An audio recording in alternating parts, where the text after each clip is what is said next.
Ngayon, magluluto tayo ng kilawing kambing na may tofu. Ito po ang ingredients. Kambing, tofu or tokwa, luya, kalamansi, bombay, mayonnaise, paminta, patis, suka at saka asin. Ayan.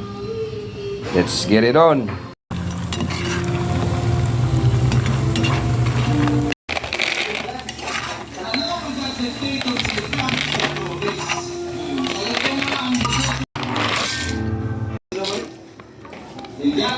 Sabi mo na siya. 125 ha. Sabi nila ako.